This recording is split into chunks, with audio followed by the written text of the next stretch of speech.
Las fuerzas de la naturaleza nos han golpeado como nunca antes, ¿eh? Y como nunca antes, nuestros paisanos en el sur de nuestro país nos necesitan. Las aguas desbordadas les han quitado todo. Nuestros paisanos necesitan de nuestra solidaridad y de nuestro apoyo.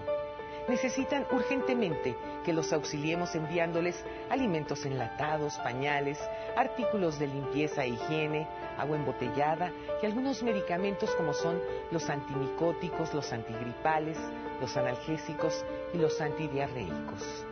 Te esperamos en el centro de acopio de la Cruz Roja Mexicana, ubicada en Juan Vives, 200, Colonia Polanco, de las 8 de la mañana a las 8 de la noche. Además, se recibe esa ayuda en los centros de acopio del gobierno del Distrito Federal, ubicado en Arcos, antiguo Palacio del Ayuntamiento, así como también en Protección Civil, en Avenida Patriotismo 671, Colonia San Juan, y en Emergencias Mayores, Periférico Sur 2769, en San Jerónimo Lídice. Igual que en las 16 estaciones de bomberos distribuidas en el Distrito Federal.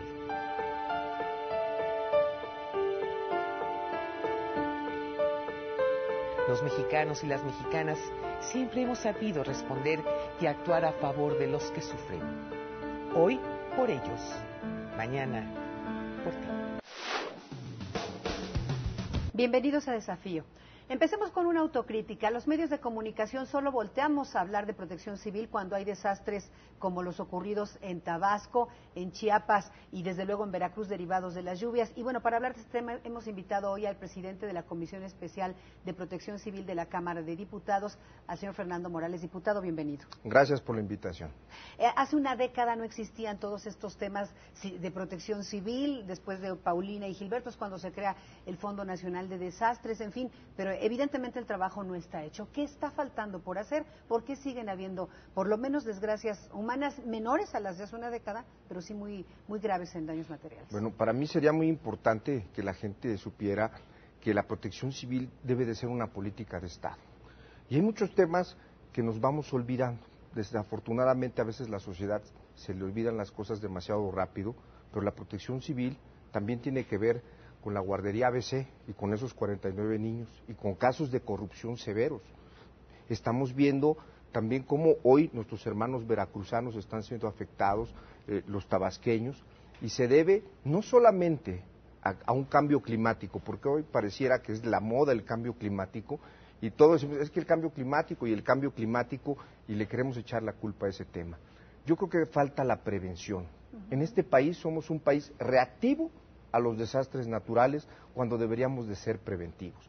Yo quisiera darle un dato, que por cada dólar que nosotros pudiéramos invertir en prevención, nos ahorraríamos $20 en reconstrucción. ¿Qué es lo que pasa? Que los gobernantes, los políticos, los que estamos de ese lado, a veces preferimos hacer las obras de relumbrón, los grandes centros expositores, las grandes carreteras, y no le invertimos a las obras de mitigación de riesgos. Ese es un punto importante. ¿Cuánto invierten otros países, por ejemplo, para la protección civil y cuándo se está invirtiendo en México? Bueno, para que se den una idea, platicaba fuera de cámaras con usted que Chile le invierte el 4% del gasto programable a un fondo de contingencia. Nosotros, en el Fonden, en promedio cada año se han venido gastando desde el año 2000 en promedio entre 6 y 7 mil millones. En el año 2007, que fue el país bastante golpeado, se gastaron 9 mil millones de pesos.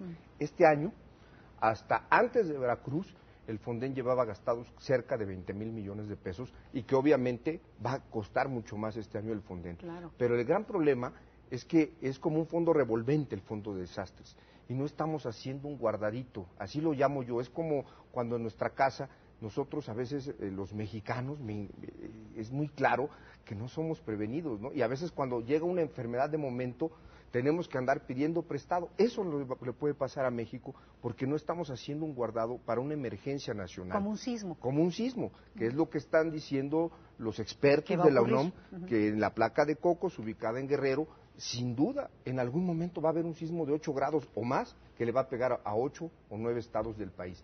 Ese desastre, yo he platicado con la coordinadora de Protección Civil, Laura Gurcia, que es una mujer extraordinaria, entregada al trabajo, con un gran reconocimiento tenemos en la Cámara por su trabajo, estamos valorando que si llegara ese sismo sería un costo de reconstrucción de 120,000 a 130,000 millones de pesos. ¿Qué nos está haciendo? ¿Qué plantea específicamente una nueva ley de protección civil y con qué puntos en concreto para revertir esta situación? Bueno, decirles a ustedes que la experiencia del año del 85, que estamos recientes en este septiembre, fue cuando en el año 86 se empieza a conformarse el asunto de la protección civil en este país. Pero hasta el año 2000, 15 años después, se hace la primera ley de protección civil en el país. Y desafortunadamente todavía le faltan reglamentos para la operación de esa ley. ¿Qué estamos proponiendo en esta nueva ley? En esta nueva ley le hemos venido trabajando con el gobierno federal, con los gobiernos estatales, con los directores de protección civil, porque obviamente muchas veces, como bien lo critican los medios y a veces la ciudadanía, a veces los diputados hacen las leyes en las rodillas y no tienen la operatividad de la ley. Por eso esta ley está muy trabajada con la gente que la va a operar, que es la gente de protección civil. Y hay una figura importantísima que se llama transferencia de riesgos. ¿Qué quiere decir? Que se compren instrumentos financieros que hoy están a la mano, que no es otra cosa más que seguros, y que estén en la ley, que obligue a los estados del país y a los municipios, dependiendo su grado de riesgo, porque hay un Atlas Nacional de Riesgo, un mapa de riesgos, a comprar forzosamente un seguro de desastres naturales. Porque el Fonden, déjenme decirles, que restaura la infraestructura, pero no le recupera a la ciudadanía las pérdidas que tienen en sus propiedades. Es un punto apenas de, me imagino, muchos que tienen en este planteamiento de reglamentos o modificación de la ley. Es un tema amplio, diputado, pero la idea también pasa por decir que los políticos, como en este caso que a usted se le nota comprometido, pues no hagan un uso electoral o político como ha ocurrido con la ayuda, por ejemplo, a los damnificados de los distintos desastres. Sin duda, es mezquino, y lo he dicho, que se vayan a parar los diputados o los aspirantes a un evento de esta naturaleza. Yo creo que la gente queda muy lastimada. Desafortunadamente los hay, los que quieren sacar raja política. Lo que debemos de hacer es reformar el marco legal, trabajar por estas reformas. En el Senado de la República también hubo una propuesta, trabajada por el senador Eladio Ramírez, propuestas del senador Alfonso Elías y del senador García Lizardi, presidente de la Comisión de Protección Civil del Senado, y creo que vamos caminando en el sentido correcto. Lo que nos ayuda mucho es este tipo de entrevistas, que la gente sepa que estamos haciendo algo por ellos. La gente no lo vive porque a veces no piensan que a ellos les va a pasar el desastre, pero cuando les pasa se dan cuenta de la importancia de tener un marco legal que les dé viabilidad para salir de su problema. Diputado Fernando Morales, muchas gracias por su presencia en Desafío.